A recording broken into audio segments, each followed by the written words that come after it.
Hello, my lovelies, and welcome back to Bedtime Stories with Celosia Crane as we jump off into some Russian folklore this month. Today, I am going to be starting with the story of the Frog Princess.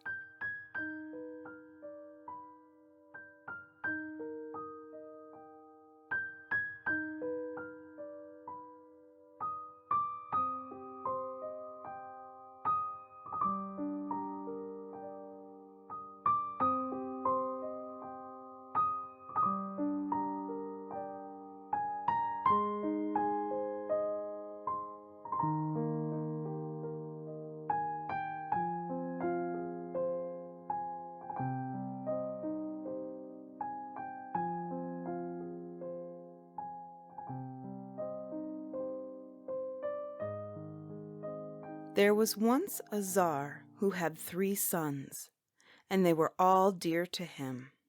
But the youngest, Ivan, was dearest of them all. When the princes grew to manhood, the Tsar began to talk to them about getting married. But it so happened not one of the princes had ever seen the girl he wished to have for a wife. There were many in the kingdom whom they might well have loved, but not one of them meant more to any of the princes than another. "Very well, then," said the Tsar at last, "we will leave it to chance. Take your bows and arrows and come with me into the courtyard. You shall each shoot an arrow, and in whatever places your arrows fall, there you shall take your brides." The princes were not greatly pleased with this plan, but still they dared not say no to their father. They took their bows and went with him into the courtyard. First, the eldest son shot his arrow, and he aimed it toward the east, where the sun rises. The arrow fell upon the balcony of a great nobleman's house. Well and good. The nobleman had a daughter, and she was so stately and handsome that the prince was very glad to take her for a wife. The second prince shot an arrow and aimed it toward the west, where the sun is in its glory. He was no less lucky than his brother, for his arrow fell into the court of a rich merchant, and he also had a daughter who was a beauty. So the second son took her for a bride, and he was well content. Last of all, Prince Ivan shot his bow, and he aimed neither toward the east nor the west, but straight up into the sky above him. Then a sudden gust of wind arose and caught the arrow and blew it away, so that it fell in a great swamp. In the swamp were no rich nor beautiful ladies, but only a poor, green, croaking frog. When the young Prince Ivan saw where his arrow had fallen, he was in despair. "How can I marry a frog," he said, "and have her rule with me as my princess?" "It is a great pity," said the Tsar. "Nevertheless, what I have said, and where your arrow fell, there must you take your bride." So Prince Ivan was married to the frog, and the Tsar built a castle on the edge of the swamp for them to live in. Now the Tsar was growing old, and he began to consider in his mind which of his sons he would leave his kingdom. Gladly would he have left it to his youngest son, who was his favorite, but it did not seem right that a frog should ever rule over the kingdom as queen. At last he called the 3 princes before him and said, "My sons, tomorrow let your wives bake me some soft white bread. I will eat of it, and in this way I will know which of you has the cleverest wife. And he who has the cleverest wife shall inherit my kingdom." After they had heard him, the 3 princes went away to their own homes, and Prince Ivan was very sad. "What ails you, my dear husband," said the frog, "that you hang your head and are so downcast?" "It is no wonder I am downcast," answered Prince Ivan. "My father has commanded that you shall make him a loaf of soft white bread tomorrow, and well I know that your webby fingers can never make bread that he would taste or even so much as look at." "Do not be so sure of that," answered the frog. "Sleep in peace, and I promise that tomorrow I will provide a loaf that even the Tsar will be glad to eat of." The prince did not believe this, but grief is heavy, so no sooner was he in bed than he fell into a deep sleep. Then the frog arose from beside him and went into a far-off room and took off her frog skin, for she was really a princess who had been enchanted. She combed her hair and washed herself, and then she went out on the balcony of the castle and cried, "Nurses dear, nurses dear, bring me a loaf of bread such as I used to have in the palace of my own dear father, the king." After she had called this 3 times, 3 crows appeared, carrying among them a fine napkin embroidered with gold, and in this napkin was a loaf of bread. They laid the napkin before the princess and bowed 3 times, croaking solemnly, and then they flew away again into the night. The princess took up the bread and went back into the room and put on her frog skin again. After that she returned to her chamber and lay down beside her husband. The next day, when the prince was ready to set out for the Tsar's palace, the frog brought him the loaf of bread still wrapped in the napkin. "Take this, dear husband," said she, "and carry it to your father the Tsar, but do not open it on the way, lest the dust should spoil the fineness of the bread." The prince took the loaf and rode away with it, but he could not forbear from peeping into the napkin to see what was there, and what he saw filled him with admiration and wonder. Quickly he rode on his way and soon reached the Tsar's palace. The 2 older brothers were there, and each brought a loaf of fine white bread that his wife had made. When Prince Ivan entered, his brothers could not forbear from smiling. "Come," they said, "show us quickly what kind of bread the frog princess has made. Does it smell of reeds and rushes?" The young prince made no answer, but gave what he carried to his father. When the Tsar saw the fineness of the napkin and the beautiful embroidery upon it, he was very much surprised. But he was still more surprised when he opened the napkin and saw what it contained. Never before had he seen such bread. Not only was it soft and light and fine, but it was molded along the sides in cunning scenes, castles and cities, moats and bridges. And upon the top was the imprint of the royal eagle, perfect even to the claws and feathers. The Tsar could not admire it enough. Still, he was not willing to leave the kingdom to Prince Ivan, and so make a queen of a frog. "This is very beautiful, but a loaf of bread is soon eaten and forgotten," said he. "I now wish each one of you to bring me a carpet to lay before my throne, and he who brings me the finest carpet, him will I make my heir." The princes returned to their own homes, and the youngest one was very sad and sorrowful. "What ails you, dear husband?" asked the frog. "Why are you so downcast, and why do you hang your head? Was not the Tsar pleased with the bread you carried to him?" "He was well pleased," answered the prince, "but now he has commanded each one of us to bring him a carpet, and to him who brings the finest carpet he will leave his kingdom. No wonder I am sad, for where in this swamp can I find a carpet such as I require?" "Do not trouble yourself about that," answered the frog. "Do you go and lie down and go quietly to sleep. I will supply you such a carpet as you need." The prince did not believe her, but because grief is heavy, he lay down and soon fell into a deep sleep. Again, as before, the frog stole away to a distant chamber and laid aside her frog skin. Then she went out on the balcony and cried aloud 3 times, "Nurses dear, nurses true, bring me a carpet such as lay before my bed in my own home." At once the 3 crows appeared, carrying among them a carpet rolled up and covered with a piece of embroidered velvet. They laid the roll before the princess, bowed 3 times, and then flew away again. The princess carried the carpet back into the chamber and put on her frog skin again, and then she went back and lay down quietly beside the prince. The next morning, when the prince was ready to set out, the frog brought the roll of carpet to him. "Here," she said, "carry this to your father, but do not open it upon the way, lest the dust spoil its beauty." The prince took the carpet and rode away. When he reached the Tsar's palace, his 2 brothers were already there, and each had brought with him a piece of carpet so fine and rich that it was difficult to say which of the 2 was the more beautiful. When the older brothers saw Ivan, they began to laugh. "Come," they said, "let us see what kind of carpet he has brought from his swamp home. No doubt it is very wonderful."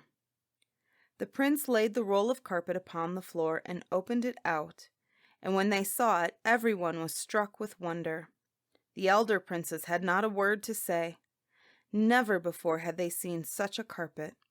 Not only was it as thick and soft as eiderdown, but it shone with wondrous colors that changed as one looked at them, and it was embroidered with gold in strange designs. The Tsar was filled with admiration. All the same, he was still unwilling to have a frog reign in his kingdom. "This is all very well," said he, "and never before have I seen such a beautiful carpet. But now I wish you all to appear before me tomorrow with your wives. Let the princesses wear their most beautiful dresses and their finest jewels, and whichever of you has the wife best fitted to be queen, to him will I leave the kingdom." When the Prince Ivan heard this, he was in despair. How could he ever bring the frog to court and present her to the Tsar as though she were a beautiful princess? When he went home, the frog at once asked him why he was so sad and woebegone.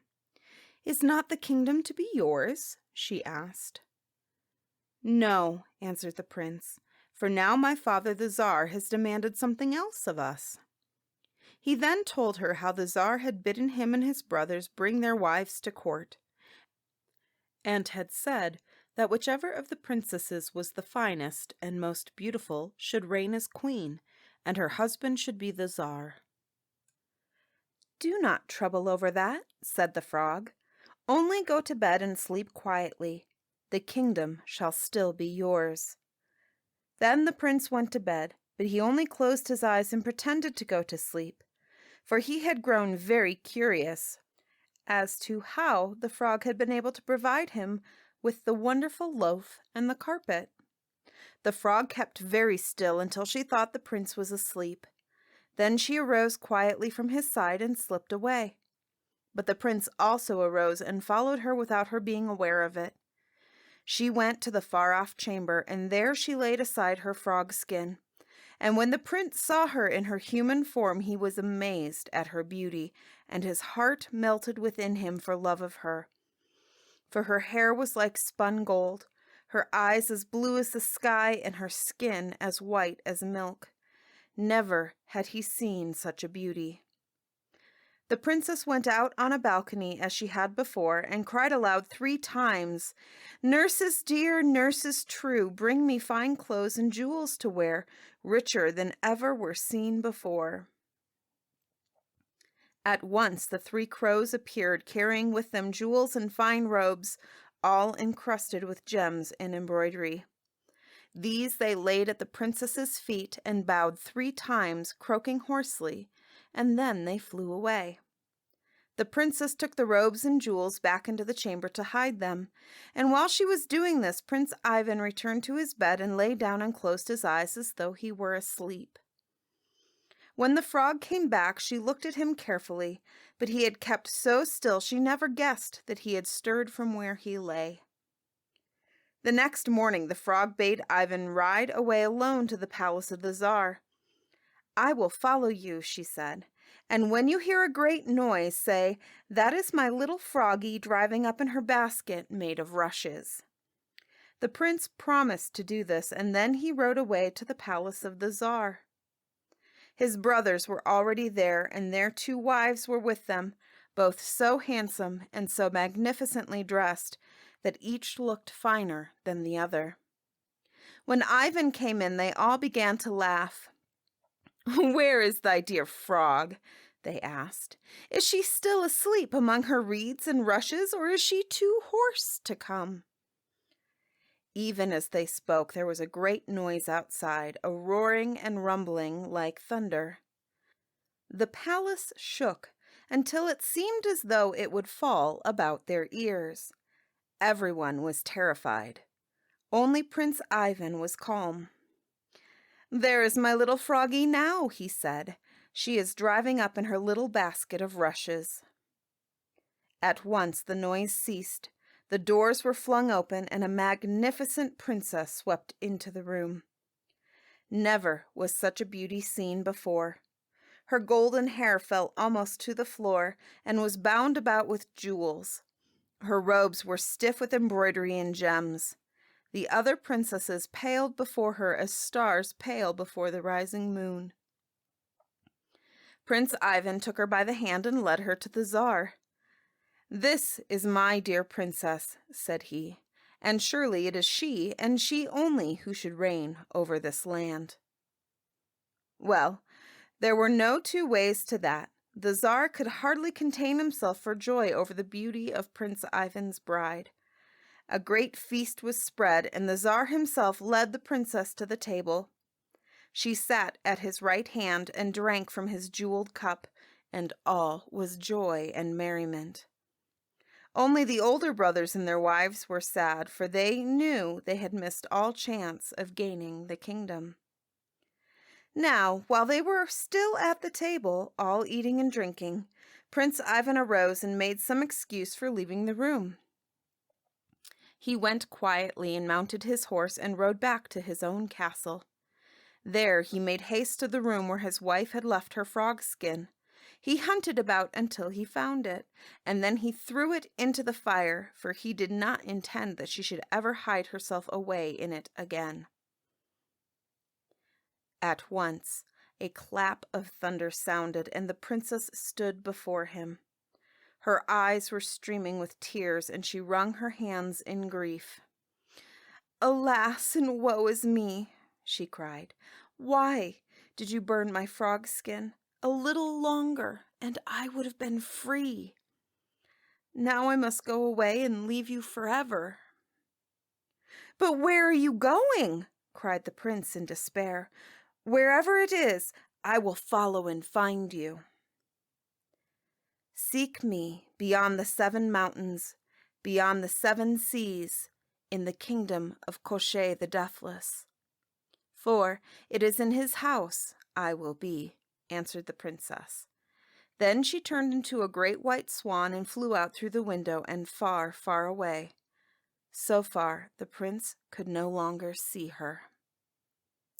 Then Prince Ivan was filled with grief, and he neither stayed nor tarried, but set out at once in search of his princess. He journeyed on and journeyed on a short way and a long way, and then he met an old man with a gray beard that hung down far below his belt. "Good day, good youth," said the old man. "Good day, grandfather," answered Ivan. "Whither do you journey with so sad a face?" asked the stranger. "I journey over land and over sea in search of the kingdom of Koshchei the Deathless," answered Ivan. "Then you have a long journey before you," said the old man. "But why do you seek the kingdom of Koshchei the Deathless, that terrible man?" "I seek it that I may find what is lost." Then Ivan told the old man his story, all about his frog bride, and how she had turned into a princess, how he had burned the frog skin, and how she had flown away as a swan, and that now life would be nothing but a burden to him until he could find her again. The old man shook his head. "Alas, alas, you should never have burned the frog skin," he said. He then told Ivan that the name of the princess was Vasilisa the Fair. "Her mother was the sister of Koshchei the Deathless," said the stranger, And when she was born, it was foretold that before she was 18, Koshchei should lose his life because of her.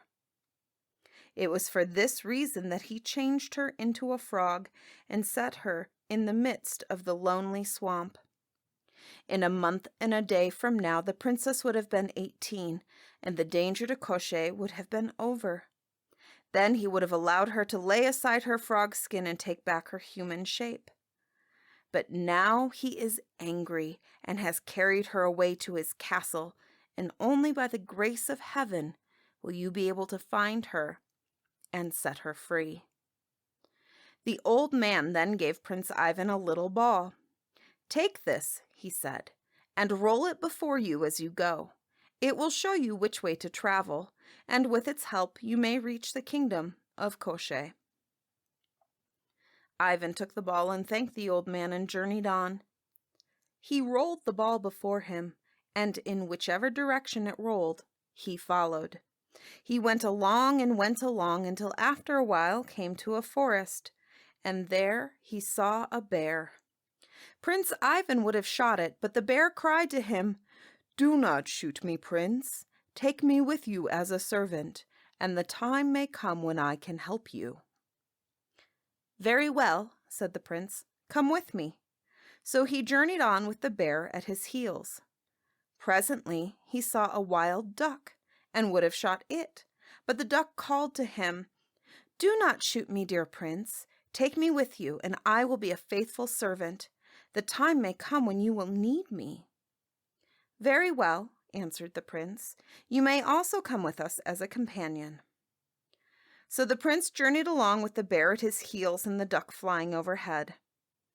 After a while they came to the edge of a river, and there lay a great fish gasping out its life in the sunlight. "Now at last I shall have a good meal," said the prince. But the fish cried to him in a human voice, "Throw me back into the river, Prince, that I may live. The time may come when I can do you a good turn also." So the prince had mercy on the fish and threw it back into the water. After that, he and his companions traveled on a long way. They journeyed over 7 mountains and crossed 7 seas, and so they came at last to the kingdom of Koshchei the Deathless. There the prince saw a little hut. It stood on hen's legs and turned this way and that, whichever way the wind blew. There was no getting at the door. Then the prince cried, "Little hut, stand the way your mother built you, with your back away from me and your door before me." At once the hut whirled around and stood with the open door in front of him. Prince Ivan entered it and saw a bony-legged Baba Yaga lying on the stove with her gray hair over her face. "Who are you, and what seek you here in the kingdom of Koshchei the Deathless?" she cried. "Do not ask questions, but rise up and give me food and drink," said the prince, "for I am both hungry and thirsty." The Baba Yaga rose and served him food and drink. He ate and gave part to the bear and the duck. Then he told the Baba Yaga why he had come there, that he was wandering in search of his dear wife, Vasilisa the Fair. The old witch shook her head. "It will be a hard thing to rescue her," she said. "Koshchei is very powerful. Only in one way can you overcome him. Not far from here stands a tree. It is as hard as a rock, so that no axe can dent it, and so smooth that none can climb it. On the top of it is a nest. In the nest is an egg. A duck sits over the egg to guard it. In that egg is a needle, and only with that needle can you kill Koshchei the Deathless." The Baba Yaga then led Prince Ivan to the door and pointed out to him where the tree grew, and Prince Ivan hurried on toward it with his 2 faithful servants, the bear and the duck. But when he reached the tree, he looked at it with despair. It was indeed very smooth and high, as smooth as glass, and when he tried his hunting knife upon it, the knife bent and crumpled in his hand. "Master, now is the time that I can help you," said the bear. He went to the tree and clasped it and shook it so that its roots cracked, and it fell with a mighty noise. At once the duck that was guarding the egg caught it up in its claws and flew away with it. But Ivan's duck pursued so fiercely that the other was forced to drop the egg in order to defend itself. Unfortunately, they had both flown over a river, and into this river the egg dropped and was lost to sight. Ivan sat down upon the bank of the river and wept. "Alas, alas," he cried. "Now truly is my dear wife lost to me, for never can I recover the egg from the river." Hardly had he spoken when the fish he had thrown back into the river appeared, bearing the egg in its mouth. Now Ivan's grief was turned to rejoicing. He broke the egg and took out the needle. Then, with the little ball to lead him, he soon made his way to Koshchei's palace. The deathless one rushed out to meet him, but Ivan attacked him with the point of the needle. It was in vain Koshchei tried to protect himself. Ivan drove the needle into him deeper and deeper, and presently Koshchei sank down dead before him, no better than a lump of clay. Prince Ivan strode across him and on into the castle. From room to room he went, and in the deepest dungeon he found the Princess Vasilisa, his own dear wife. She threw herself into his arms, weeping with joy. Then they went to Koshchei's treasure room and took from it all the most precious jewels. All that the faithful bear could carry they loaded upon his back and carried away with them. After that, they journeyed back to their own kingdom, and if anyone was glad to see them, it was the Tsar himself. He built for them a castle close to his own, where they could not even see the swamp. There Ivan and his frog princess lived in the greatest love and happiness, and after the old Tsar's death, they themselves ruled over the kingdom as the Tsar and the Tsaritsa. And that is the end of The Frog Princess. Now, I know I've also seen Tsaritsa as Tsarzina, so I know the English translations of Russian words can kind of vary a little bit. But I hope you enjoyed this story and are looking forward to next week when I will read to you The Golden Mountain.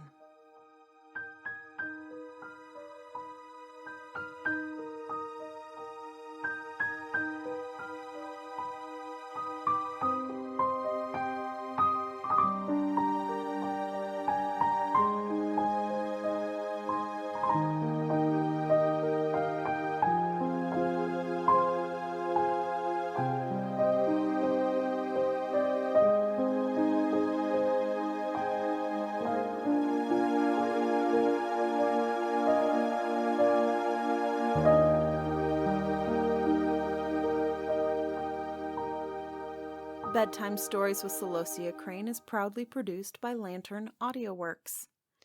If you enjoy this podcast, please consider supporting us with as little as $3 a month. You can become a patron over on our Patreon page, which is www.patreon.com/Lantern AudioWorks. That's Patreon, spelled PATREON.com/Lantern AudioWorks.